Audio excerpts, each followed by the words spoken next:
traveler, Paimon. I suppose your story is ready. Yep. How about you? Do you need some more time? No need. I am also ready to tell my story. Paimon calls dibs! Paimon first! Please, go ahead. Okay, here goes. Once upon a time, there was an evil researcher who went into the mountains and did a crazy experiment on whopper flowers to transform their appearance. After a lot of pain and suffering, the whopper flowers finally took on a human form. Then they stood by the side of the mountain to wait for unsuspecting bypassers.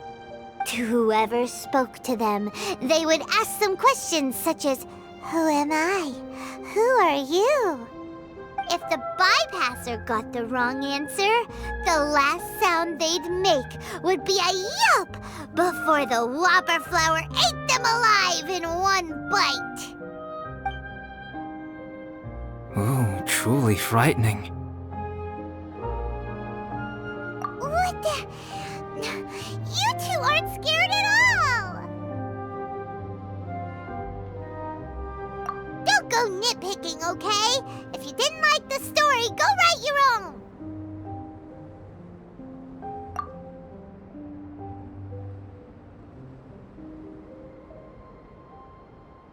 In other words, the whopper flowers would ambush and then completely replace their victims.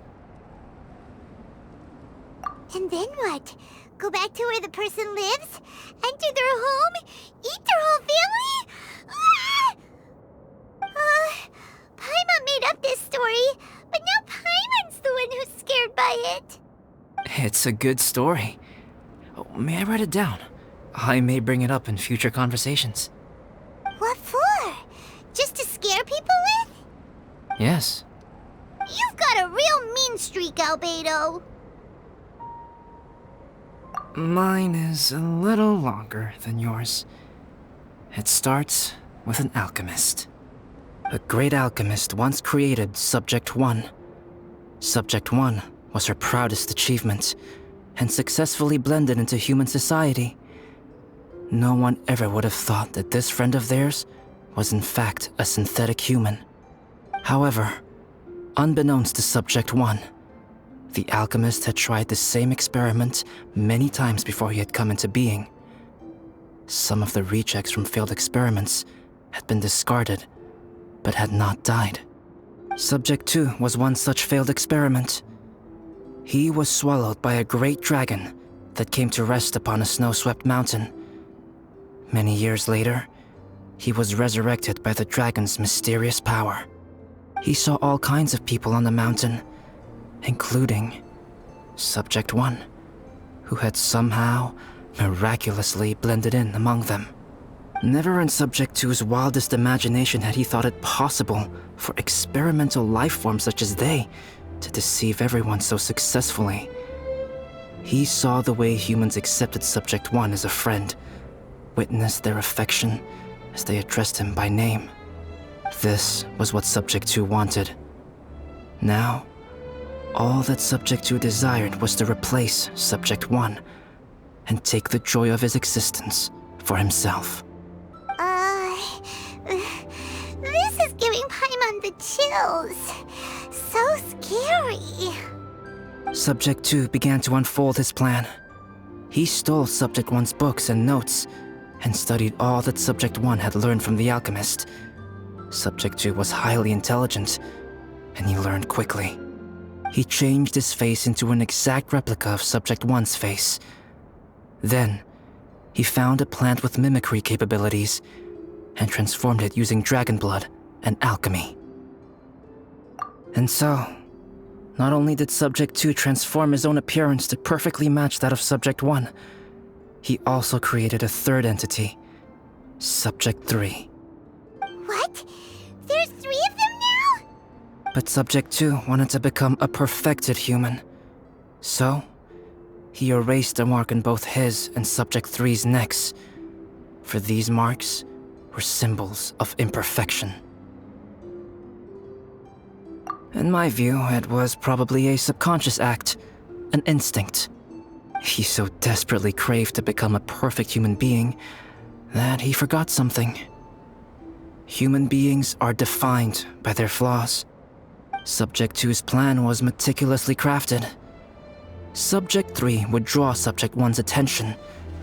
After Subject 1 disposed of Subject 3, he would assume the threat had now disappeared and would let his guard down. The next moment that Subject 1 was alone, Subject 2 would make his move. He would eliminate Subject 1 and become the only one remaining. He would secretly replace the Subject 1 of everyone's memories and inherit his identity, residence, clothing, sword, name, and friends. People would have no idea that the individual they knew had become somebody else from one day to the next. This is way too scary. Paimon's never gonna be able to trust anyone again.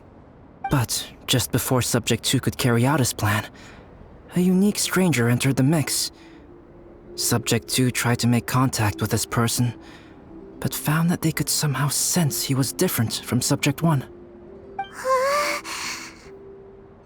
What's wrong? Are you scared? What happened then? What happened to the stranger?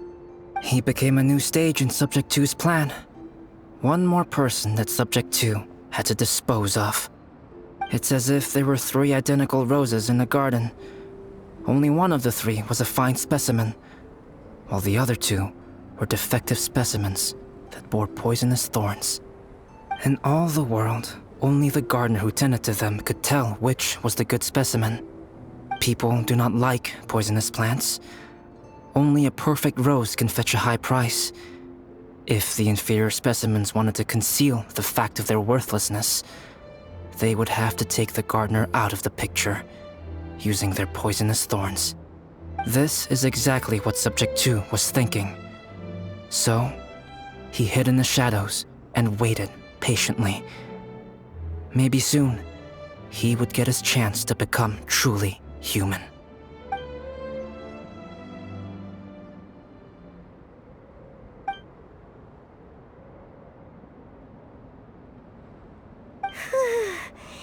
That was intense! So what happened after that? Did Subject 2's plan succeed? Paimon can't bear thinking about it. Fortunately, it is just a story. And even in this story, Subject 2 did not succeed. But you can never let your guard down on Dragonspine. Monsters mutated with Durin's power and blood are also creatures of Rhine-Daughter, just like me. You must beware of all such creatures.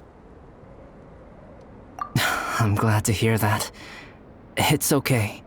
I know what I am. You and I are both different, so there is no need for me to hide the truth from you.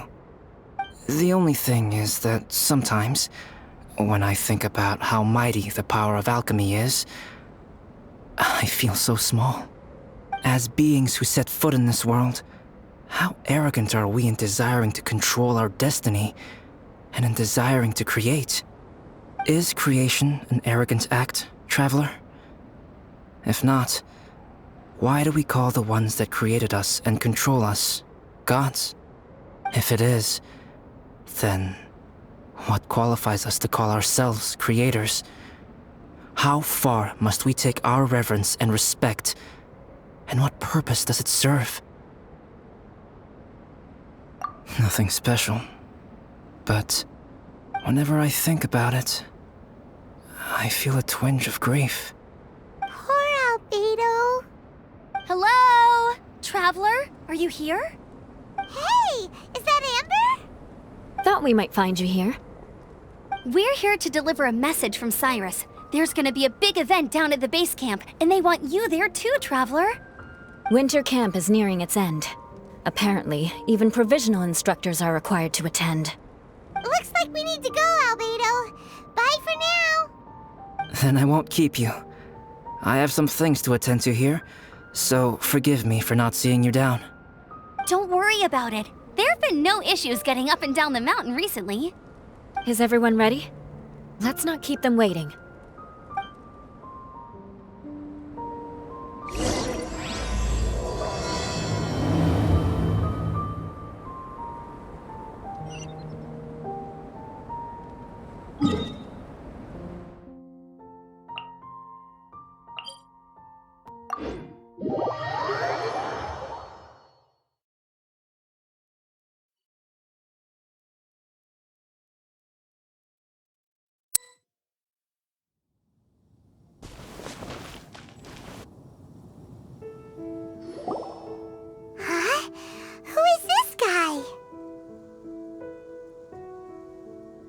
Allow me to introduce Yozerv. He's Joel's father.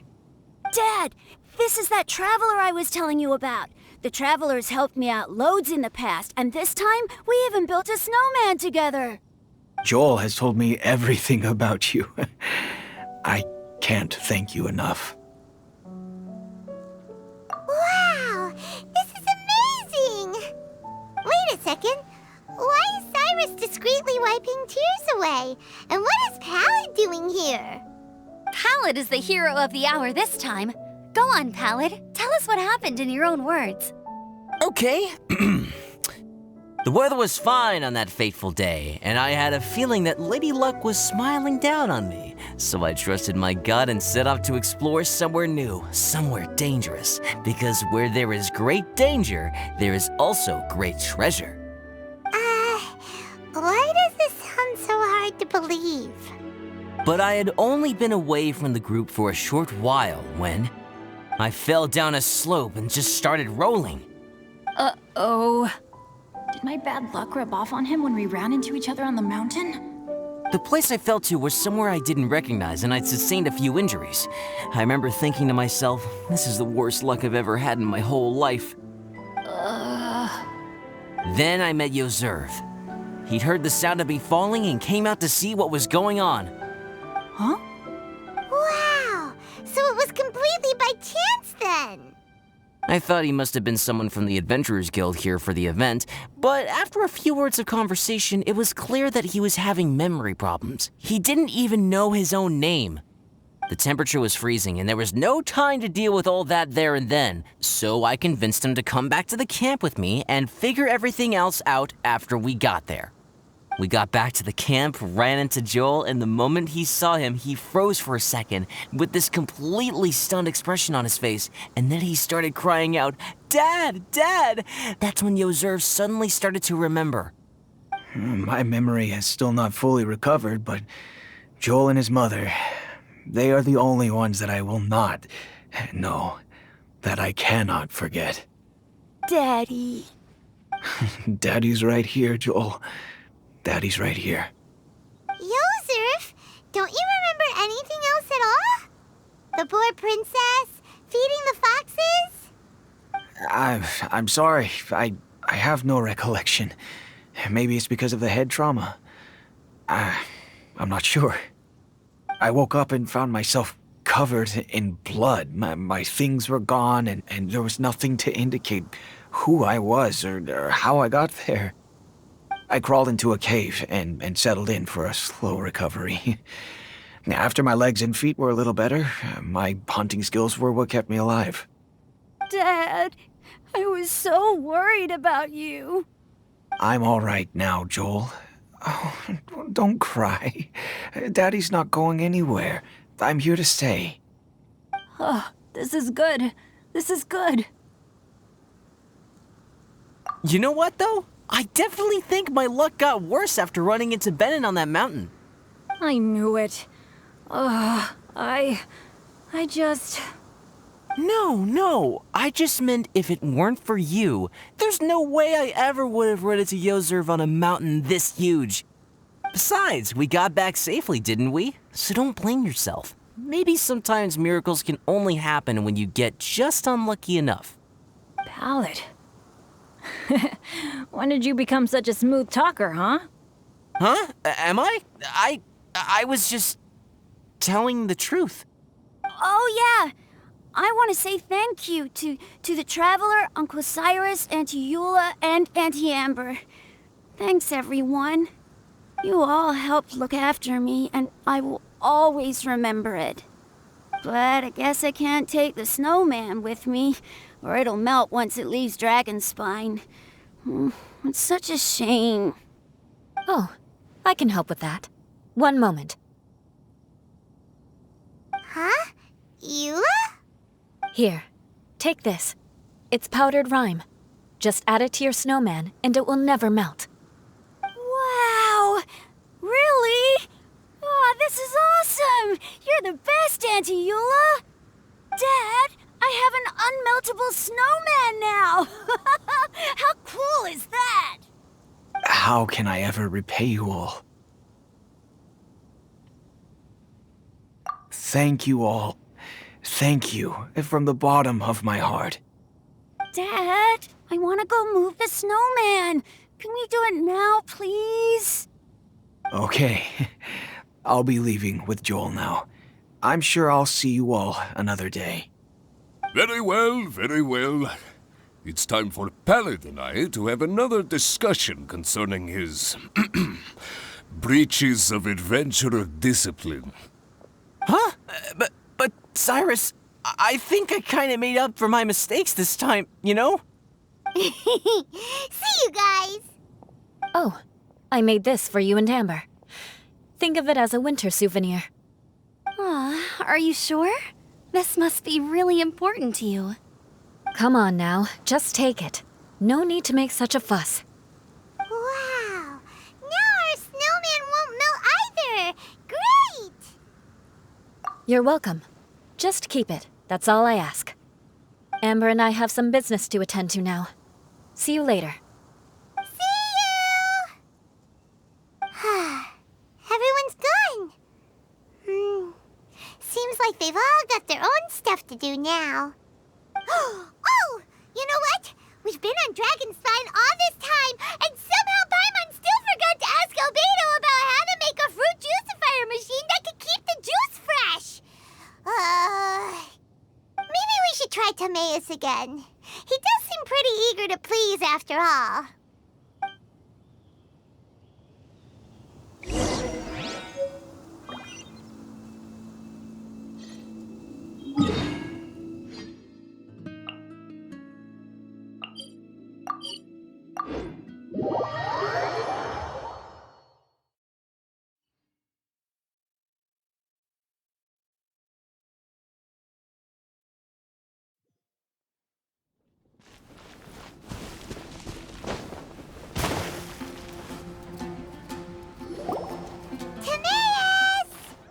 Traveler and Paimon, what can I do for you? Wait a minute. You've got that mischievous look on your face. Oh, you're not still thinking about that ridiculous juicer thing, are you? Timaeus, will you help us? Well, if the Traveler isn't really interested, then, yeah, maybe I'll give this one a pass. It's just the weirdest request ever. No, but Paimon's Sunsettias are gonna go to waste without it. And the time it would take me to research something like that, I could probably pick those Sunsettias again 10 times over. New research project, Timaeus? We meet again. Oh, Albedo, thank goodness. So the situation is, Paimon wants a machine that can turn fruit into juice and keep the juice fresh. I mean, surely it's... Majorly important, that's what it is. If you can manage to invent this, we'll never have to worry about fruit going bad ever again. That's impossible.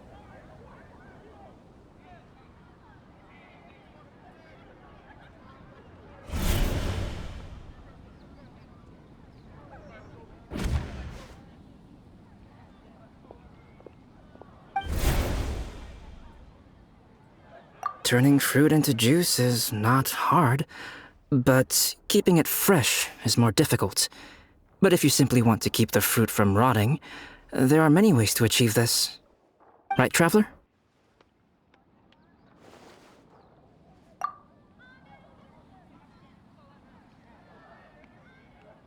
What about his neck? What's wrong? Is there something on my neck? From the look on your face, it's as if you thought I just played a practical joke on you that was in exceedingly poor taste.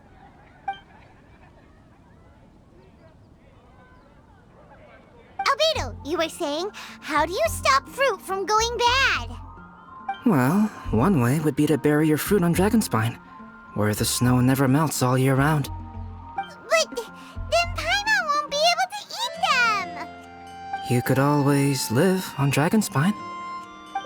No, too cold for Paimon. Or you can give the fruit to me, and I would take it to Dragonspine for you. But since you don't like the cold, you'd have to send someone else to pick them up when you want them. This is where you come in, Traveler. Suddenly sounds a lot more feasible people doing all the work. Okay then, shall we go with that idea? Fruit buried on Dragonspine will stay fresh for much longer. However, it is also possible that the fruit will sprout and grow into fruit trees. Who knows? Maybe the next time you visit, it will have grown into an orchard. You can water the trees, add fertilizer, and when they finally bear fruit, you will have some fresh sunsettias. No way! Then Paimon will have to be a gardener. That's not the goal here. Oh? Well, I don't think being a gardener is so bad.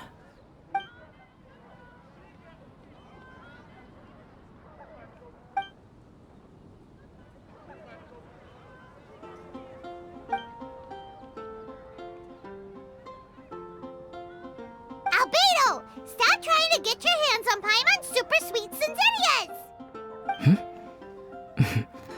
It bothers you, does it?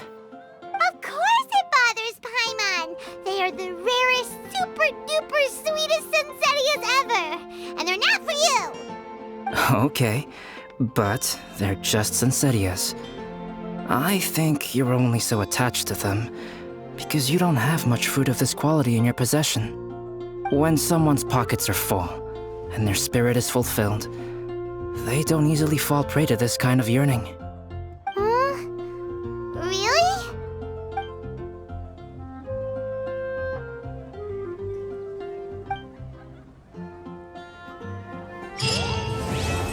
The neighboring nation of Liyue has the most prosperous commercial port in all of that.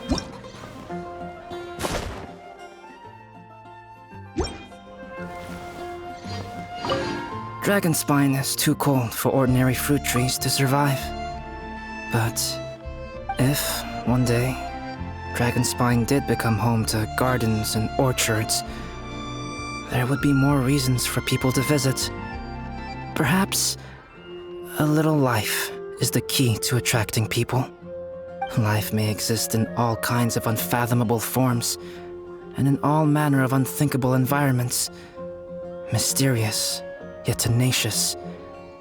Perhaps this is what makes life so special.